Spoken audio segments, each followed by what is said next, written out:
शिक्षा और संस्कृति की आवाज यानी पहचानी उत्तराखंड मुक्त विश्वविद्यालय आपके लिए लेकर आया है 91.2 एफएम पर हेलो हल्द्वानी। दोस्तों, हेलो हल्द्वानी एक सामुदायिक रेडियो है जिसे कि उत्तराखंड मुक्त विश्वविद्यालय संचालित करता है।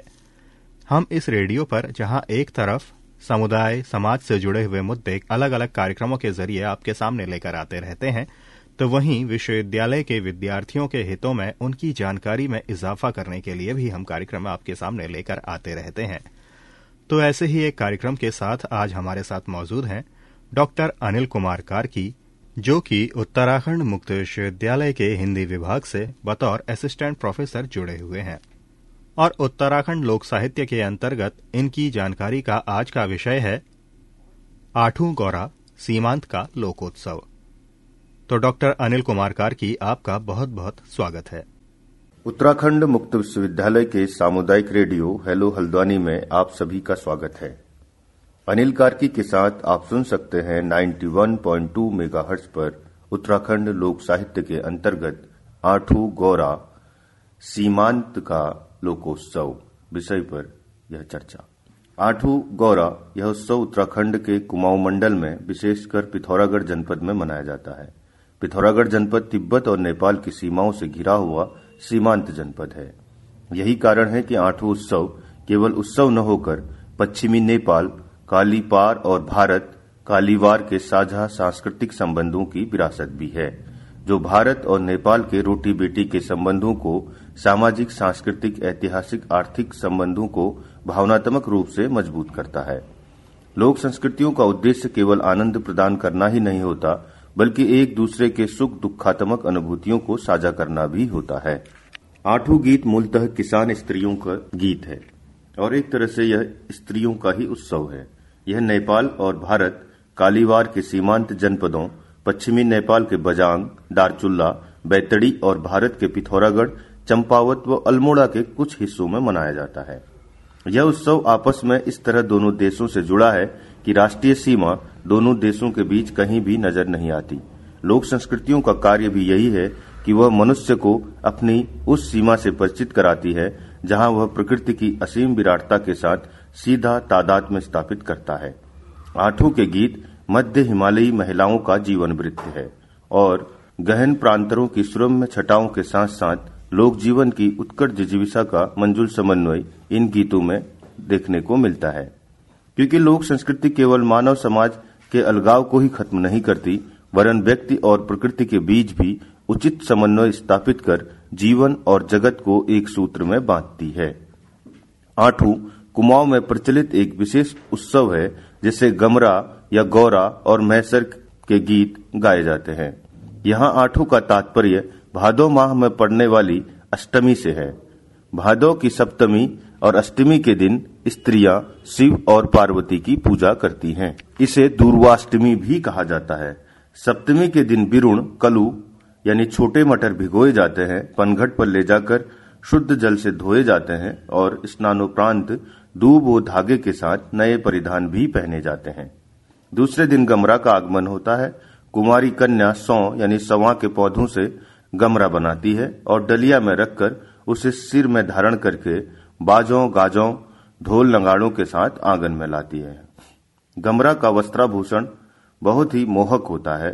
नथ व माला पहनाई जाती है, रेशमी पिछौड़ा उड़ाया जाता है तथा आंगन में उसके जन्म से लेकर ससुराल जाने तक के गीत गाए जाते हैं। इन्हीं गीतों के माध्यम से स्त्रियों के कठोर जीवन, उत्कट जिजीविषा, सामाजिक विडंबना, परंपरागत रूढ़ियों, मान्यताओं, लोकाचार आदि से स्त्री पुरुष संबंधों वो अंतर विरोधों का पता चलता है। महिलाएं गौरा को बिरुड़ चढ़ाती है, तदुपरांत घर में लिपे पुते स्थान पर उसे स्थापित किया जाता है। पंडित पाठ करता है।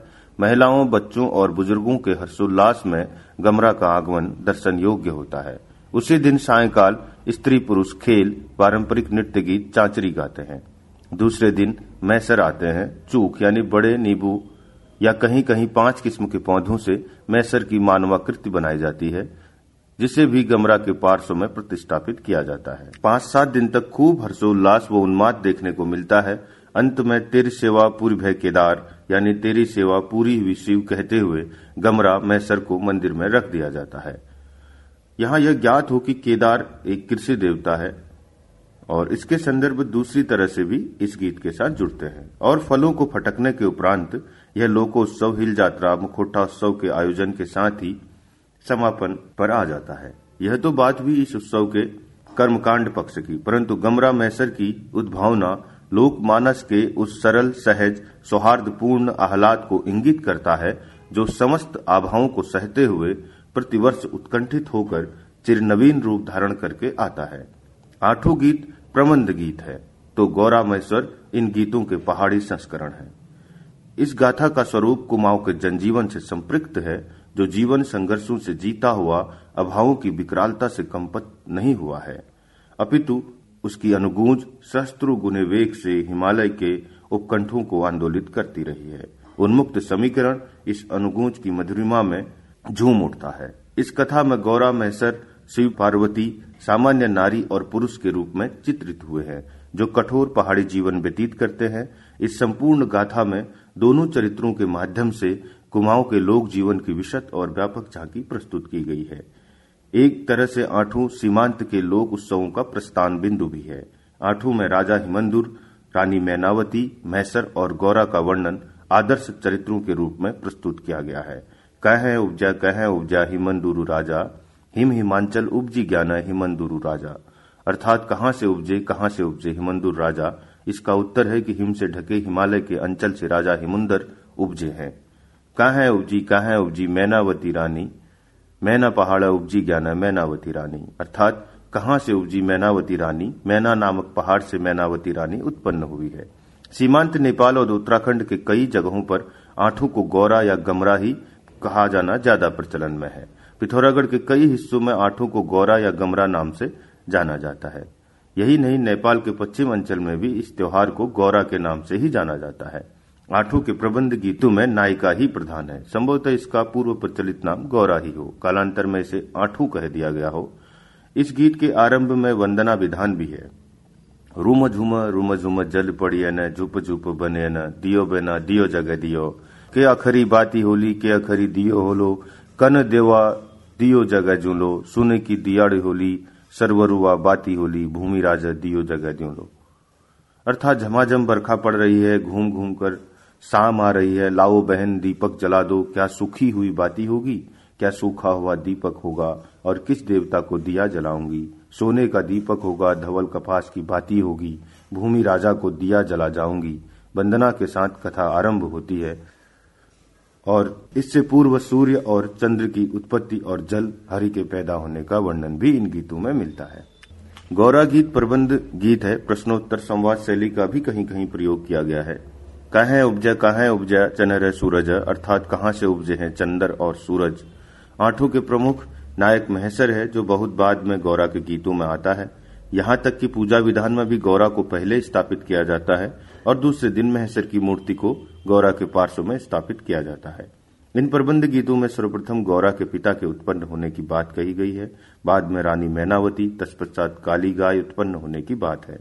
इसके बाद ब्राह्मणों के उत्पन्न होने की बात सामने आती है। इस प्रबंध में बेदवा ब्राह्मणों का जन्म काशीपुर बताया गया है। उपरोक्त प्रबंध गीत में नेपाली शब्द ठाउँ, पढ़ंथ्या, रुंथ्या बहुत ज्यादा मात्रा में मिलते हैं।